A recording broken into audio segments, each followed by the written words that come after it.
Alors, prenons un exemple très simple. Vous avez une patiente qui arrive à votre consultation, elle pèse, prenons un exemple, 80 kg pour 1,60 m. Donc, elle doit perdre à peu près entre 15 et 20 kg. Vous lui proposez deux solutions. Soit elle veut maigrir progressivement, et là, l'ACG est une excellente indication puisqu'il va perdre en 3 mois quelque chose comme 15 kilos. En 3 mois, je dis bien en 3 mois. Par un protocole qui est mis en place dans le service, c'est-à-dire ils ont une injection par jour. Cette dose qui est donnée ne doit pas dépasser la dose physiologique de l'organisme. C'est-à-dire quand on dose l'ACG dans le corps, il ne faut pas que ça donne la thèse d'une patiente enceinte de 3 mois. Donc ça ne doit pas dépasser en moyenne 10 microns ou 10 unités par rapport à la normale. Et cette patiente étant traitée quotidiennement par cette injection, qui est comme l'insuline au niveau du ventre, associée à une alimentation équilibrée, parce que l'ACG va favoriser la livraison d'un certain nombre de calories. Parce que prenons un exemple, cette femme de 80 kg a besoin probablement de 3000 calories. On va essayer de pomper au moins 2500 calories de ses réserves dans les graisses, et elle aura une alimentation uniquement de 500 calories. Ces 500 calories doivent lui suffire sans avoir faim. Si elle a faim, ça veut dire que l'ACG n'a aucune efficacité. Si vous mettez une personne à 500 calories pendant 3 mois, croyez-moi, il ne dépasserait pas une semaine. Alors avec l'ACG, vous allez voir un patient ou une patiente qui continue à travailler, qui continue son activité, même sportive, sans qu'il y ait le moindre changement. Et même que vous trouvez des patients qui ont changé de façon spectaculaire. Cette patiente peut passer par l'autre biais, c'est-à-dire par la liposuction, si elle veut aller plus vite, et après faire la cure ou faire l'une ou l'autre. Ils sont complémentaires. Oui, je vous écoute.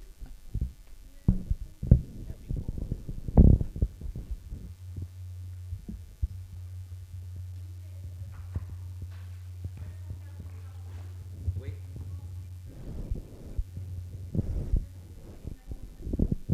Oui.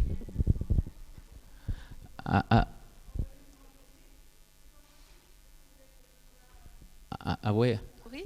Donc, comment vous pouvez expliquer ça d'abord pour que la patiente soit... Oui, je vais vous répondre. Ouais. J'attendais cette question parce que ça aurait été, j'aurais répondu à tous. Alors effectivement, on peut faire l'étude suivante, c'est prendre un groupe pour le traiter, lui donner 500 calories sans l'ACG et prendre un autre groupe et ne pas lui donner l'ACG et on va voir comment ils vont maigrir. Si vous mettez quelqu'un à 500 calories, il va maigrir qu'il le veuille ou pas. Hein. Mais quand vous parlez d'équilibre, ben, je peux vous assurer qu'en associant l'ACG avec une alimentation, et quand je dis équilibrée, c'est qu'ils ont un petit déjeuner, un dîner, ils ont de la viande, ils ont tout. Mais simplement la façon que ces repas sont préparés, je peux vous citer un peu un menu d'une journée. Hein. Le patient, au petit déjeuner, il peut avoir un petit morceau de pain grillé, il peut avoir de la confiture faite à la maison sans sucre, et il peut avoir du thé ou du café, mais sans sucre. Le déjeuner, il peut avoir une salade avec des concombres, avec des salades vertes, avec des tomates. Tout ça, ça ne fait pas beaucoup de calories. Hein. Et il peut avoir à peu près 80 grammes de viande et avec des légumes de courgettes associés. Et il peut prendre un dessert. Le soir, il peut prendre à la place d'une salade une soupe et ça lui fait ses 500 calories. Hein. Et je peux vous dire, ces 500 calories, on peut les calculer au détail. Comme cette même personne, ce même plat, vous lui ajoutez de l'huile, vous lui ajoutez du pain, vous lui ajoutez un peu de ça, et bien le même menu, vous êtes aux alentours de 1800 ou bien 2000 calories. Et on a fait une étude qui a duré plus de 6 mois où on dosait pratiquement tout, chaque semaine chez un patient, pour voir s'il y a un déséquilibre ionique ou glucidique ou protidique et tout ça. L'équilibre est stable et cette étude existe en bel et bien. Mais parfois le déséquilibre il est beaucoup plus profond. Pardon ? Parfois le déséquilibre il est beaucoup plus profond, c'est-à-dire qu'on peut avoir tout normal, mais il y a quand même un déséquilibre. Qu'est-ce que vous voulez dire par profond ? Je veux dire dans les micronutriments C'est-à-dire les vitamines, soyez précis. les minéraux. Vous parlez de la vitamine C, du fer et tout ça. Du magnésium, oui. Ah oui, oui, mais je vous ai dit... Des oméga 3, nous ouais, savons vous m'avez tous pas maintenant entendu. Vous m'avez peut-être que le micro vous n'avez pas entendu. J'ai dit qu'on a dosé tout ça et il n'y a pas de déficit. La seule chose qu'on donne, effectivement, et là vous avez raison, on donne un peu de vitamine C systématiquement à ces patients pendant à peu près 3 semaines. Et si le besoin se fait sentir, ces micro-éléments dont vous parlez, vous savez qu'ils sont en vente de partout. On peut en donner un comprimé par jour. Ils ont le droit de prendre des compléments alimentaires au sein de votre cure? Pardon? On peut prendre des compléments alimentaires avec les ACG. Oui, mais ces compléments alimentaires dont vous dites sont certainement inutiles parce qu'ils apportent un certain nombre de calories. Il vaut mieux les donner purs, comme ça on sait qu'est-ce qu'on donne, que de donner ces aliments porteurs. Parce que ce qui est donné en aliments actuellement est largement suffisant. Mais cela n'écarte pas qu'on peut leur donner un supplément, sans citer des noms, de complexes vitaminiques et tout ça. D'autres questions? Oui. Oui? Pardon? C'est une excellente indication pour les diabétiques. Je dis bien une excellente indication. Simplement, moi, je ne traite pas les diabétiques, hein, c'est les endocrinos qui les traitent, mais en collaboration avec les diabétiques, je parle essentiellement des insulino-résistants. C'est ça l'élément clé. Mais les diabétiques, tous les moyens sont bons. Mais je parle des insulino-résistants. Ces insulino-résistants qui deviennent sensibles à l'insuline dans un intervalle moins d'une semaine, et je sais ce que je dis, moins d'une semaine, c'est-à-dire le nombre d'unités que vous donnez baisse d'une façon spectaculaire. Et au fur et à mesure de l'évolution, c'est pas moi, je dis bien, c'est pas moi, c'est l'endocrino qui baisse le nombre d'unités jusqu'à son équilibre. Oui?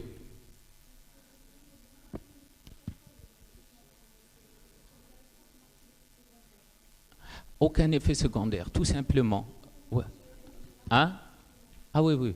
L'ACG existe chez tous les êtres vivants, quelle que soit leur nature, que ce soit des animaux, que ce soit des êtres humains. Tout ce qui vit a de l'ACG chez lui. Vous cherchez le protocole, il faut venir chez moi. L'ACG aux doses prescrites en pharmacie peut avoir des effets secondaires, aux doses physiologiques.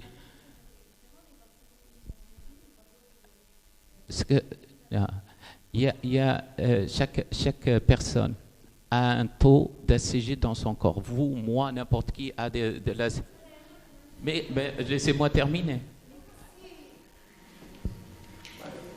L'ACG existe dans le corps humain, homme ou femme, entre 0,5, entre 1 unité jusqu'à 10 unités. La dose qu'on donne ne doit pas dépasser cette dose-là. À cette dose-là, c'est impossible d'entraîner des effets secondaires. Je vous donne un exemple. La patiente, quand elle est enceinte, elle arrive à fabriquer jusqu'à 1 million d'unités par jour, quand elle est aux alentours du 3e mois, ce qui est pratiquement 1000 fois la dose qu'on donne, 1000 fois. C'est-à-dire ce qu'on donne, ce que la femme peut sécréter en une journée, on peut traiter une personne pendant 3 ans. Je dis bien, en une journée, c'est ce qu'on peut donner pendant 3 ans. La dose qui est là, ce n'est pas un effet thérapeutique sur l'ectopie testiculaire ou sur certaines indications ou pour faciliter une fécondation. Non, ça n'a rien à voir.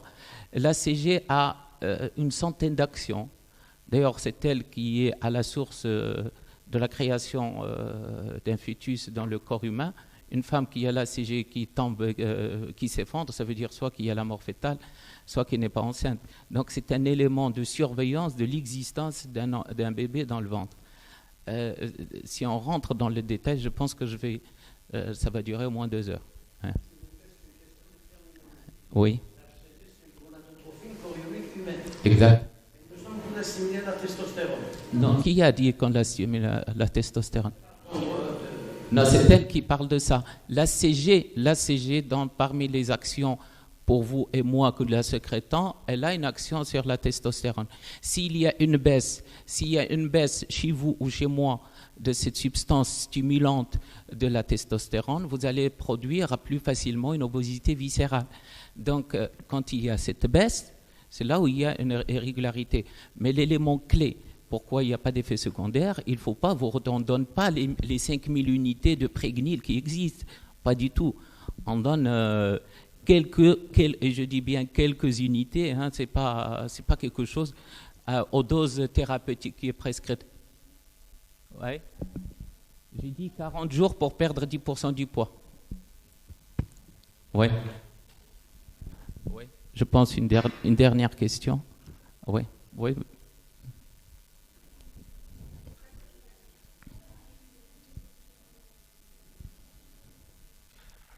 Ouais. Je vous écoute, allez-y.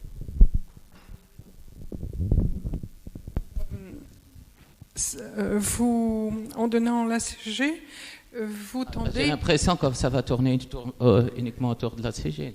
Non, vous tendez à faire en sorte qu'ensuite ce soit plus facile à décoller, c'est ça? Ah, à décoller? Oui. Pour maigrir? Oui. On ne décolle pas, mais on non, reste à sur aspirer. terre, mais simplement pour... Non, voilà, la fin de ma question, c'était est-ce que ça va fonctionner avec d'autres types de traitements lipolytiques, à part la liposuction? Alors, je ne peux pas parler de ce que je ne sais pas. Est-ce que vous avez essayé?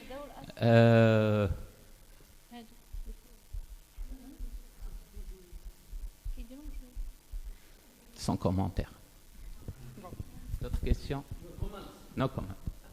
C'est l'HCG qui est responsable de la rétraction cutanée là, Ah oui. Allez-y, faites ACG et, en anglais. Hein, vous faites rétraction cutanée ACG, vous allez être surpris. D'accord. Oui. Ah oui, vous pouvez aller vous amuser sur l'ACG et son effet, vous allez trouver au moins 3 800 000 sites. Donc c'est la rétraction. On a bien décollé là. Hein? Oui, l'ACG, il a une action sur la 5-alpha-hydroxylase et il a une action aussi sur le type 3 du tissu conjonctif qui entraîne sa rétraction. Ne vous poussez pas très loin parce que je vais vous dire autre chose que fait l'ACG. Pardon, et là on restera 2 jours. Elle dure combien votre cure? Hein? Elle dure combien? Ah, il n'est pas donné, c'est 15 mg pour 40 jours. Non, je parlais du temps. Ah, combien ça coûte ou combien ça dure? Combien ça dure? Ah ben je vous dis aussi le prix en même temps. Donc ça dure 40 jours pour perdre 10% et 15 mg par Vous faites 40. prix spécial médecin? Oui, j'en ai plein qui font la curve de Rabat d'ailleurs. Mais c'est un plaisir de traiter les médecins parce qu'ils me comprennent beaucoup plus vite que les autres. Parce que quand ils voient ça, c'est eux qui jugent le mieux. Oui.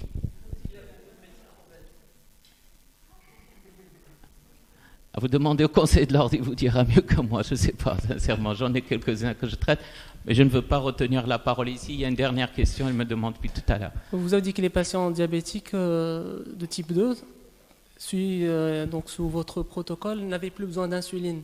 Ah ouais. Type 1 ou type 2, ce que vous voulez. Type 2, par exemple, oui.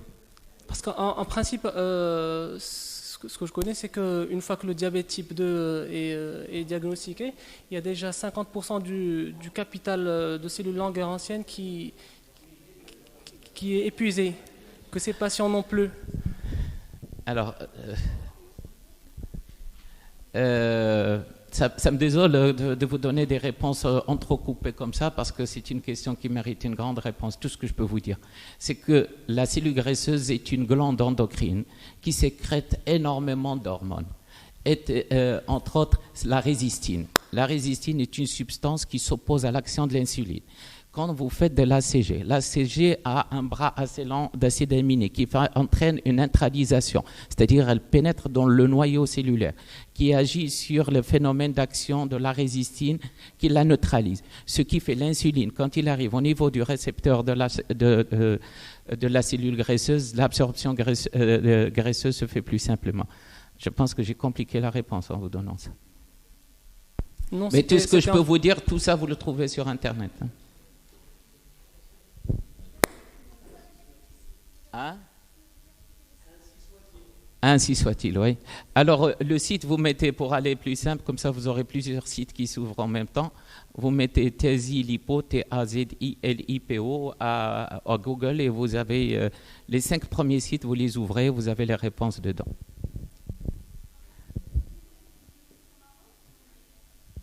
Ah, ces techniques existent aujourd'hui, l'origine est en Suisse, il existe toujours en Suisse. Il existe actuellement en Mexique et il existe à Pittsburgh aux États-Unis sous ma direction.